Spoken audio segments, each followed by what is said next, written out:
Si las avenidas de las capitales de Europa empezaron a ser tan anchas, era para evitar que alguien echara un armario por la ventana y allí pudiera hacerse una barricada para defender los derechos de los trabajadores. Su petición, reducir la jornada laboral, fue una de las exigencias de la Comuna de París.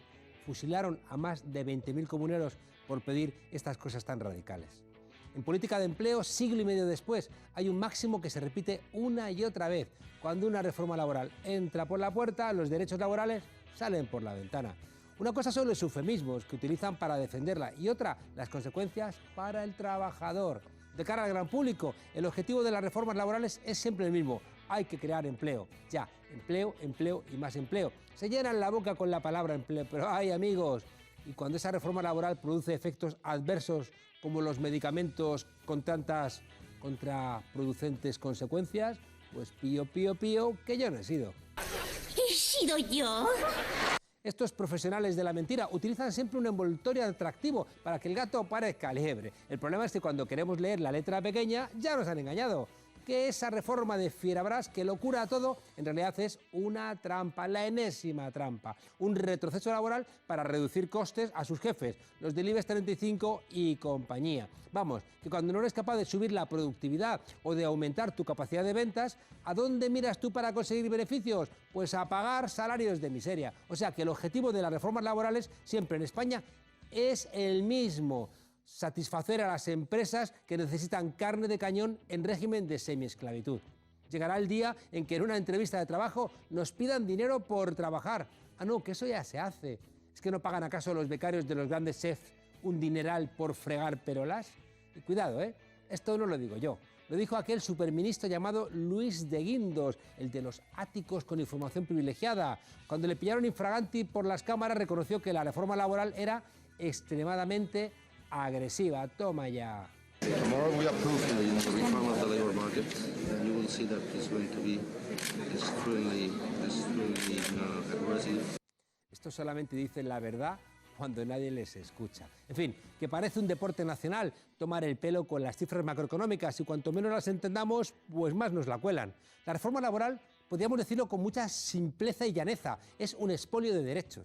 Es la vía más rápida para recortar sueldos y para eliminar prestaciones. Se trata de volver a los tiempos de la jungla y que mande el más fuerte. ¿O es que acaso el león es redactor de constituciones? Ese fue, por ejemplo, el objetivo de eliminar la ultraactividad de los convenios. ¿Qué significa esta palabreja tan rara? Pues es muy sencillo, que haces todo lo posible para impedir que los convenios se prorroguen automáticamente y así obligas a negociar uno nuevo. ¿Con qué fin? Pues con favorecer al empresario, contando con que cada vez los sindicatos son más débiles y metiendo amenazas para que se firme lo nuevo. Dicho de otra forma, que en las empresas con pocos trabajadores, el empresario puede imponer por la vía del artículo 33 lo que le dé la real gana, es decir, unas condiciones por debajo del anterior convenio.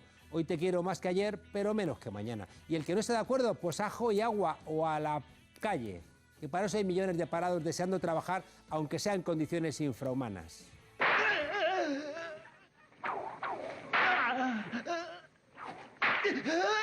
James,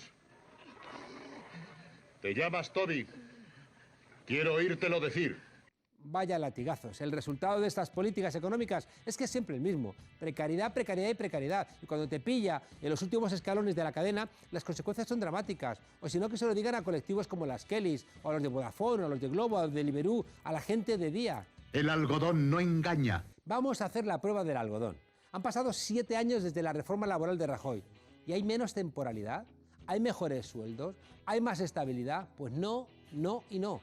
Cualquier observador riguroso, no que quiera hacer trampas, sino que realmente quiera explicar lo que ha pasado, tiene que concluir que la temporalidad ha alcanzado las más altas cotas, la desigualdad está por las nubes y la precarización avanza con paso firme. Y además, la participación de los salarios de los trabajadores en el PIB ha bajado, mientras que el capital ha subido. Vamos con unos cuantos datos. En 2012, la tasa de temporalidad era del 22%. 6 años después, en 2018, esa cifra ha aumentado nada menos que 4 puntos, al 26%.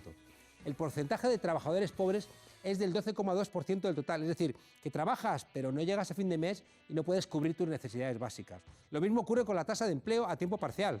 En 2018 era del 11% y el año pasado se situó en casi el 15%. ¿Y qué pasa con los sueldos? Pues de eso mejor ni hablamos. Hoy en día, ser mileurista es un privilegio. El sistema sabe que toda recesión es una oportunidad y, como dijo Rato en los tiempos en que era gerente del Fondo Monetario Internacional, en una crisis no todos pierden. Es la doctrina de shock de la que hablaba Naomi Klein. Y tanto. ¿Os acordáis en 2008, cuando los bancos estuvieron al borde del abismo? Aquellos fueron tiempos de pánico. Incluso algún dirigente como Sarkozy dijo que había que reinventar el capitalismo y ponerle un rostro humano. ¡Sálvese quien pueda! ¿Por qué están soltando los botes a media capacidad? No ahora, señor Andrews. ¡Ahí, ese! 20 en un bote que está hecho para 65 y vi un bote con solamente 12. ¡12! Bueno, no estábamos seguros del peso, señor Andrews. Podrían hundirse. Claro, y como en el Titanic, los pobres a joderse porque no hay salvavidas para los pobres. El que entonces estaba en la nada, hoy ha alcanzado las más altas cotas de la miseria. Y los ricos, pues más ricos aún.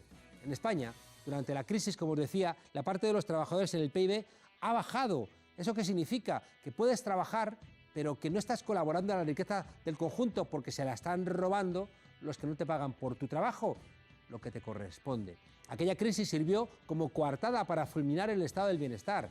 ¿Cómo va a haber estado de bienestar? Que no llegamos, que es imposible. En cambio, sí que hay 60.000 millones para rescatar a los bancos. Buena parte de las conquistas sociales y laborales conseguidas tras años de lucha desde la muerte del caudillo, pues eliminadas. Y esa misma medicina se aplicó al mercado de trabajo. Tenemos que trabajar más por menos si queremos seguir teniendo empleo. ¿Sabéis quién lo dijo? El sinvergüenza de Díaz Ferrán, el presidente de la patronal, que terminó en la cárcel. Hay que trabajar más y ganar menos. Algo que ellos nunca se lo aplican. No. La reforma laboral no ha generado nuevo empleo.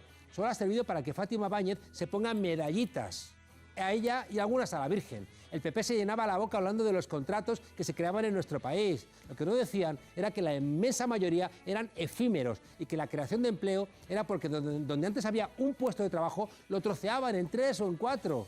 Otro dato, el año pasado casi 6 millones de contratos de trabajo duraron menos de una semana. Es decir, que en nuestro país 1 de cada 3 contratos eran para trabajar menos de 7 días.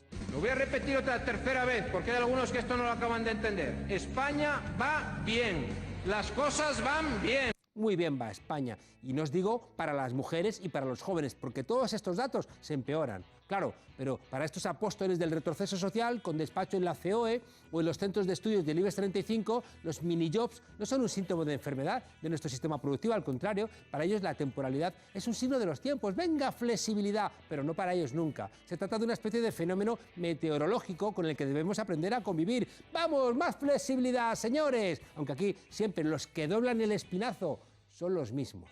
Y lo peor es que hace unos días Pedro Sánchez, el presidente del gobierno, volvía a renunciar a uno de sus compromisos, derogar la reforma laboral. Es que, claro, es que el gobierno es como tocar el violín, que lo agarras con la izquierda pero luego lo tocas con la derecha. Tenía la oportunidad, pero le entró la tembladera de piernas. ¡Ay, qué miedo! ¿Qué me van a decir los del IBEX 35? Y mientras, los trabajadores y trabajadoras de este país a seguir esperando, teniendo que comulgar cada mañana con la rueda de molino que nos impuso en su día Mariano Rajoy. Os mantenemos vivos para servir esta nave. Por lo tanto, remad y vivid.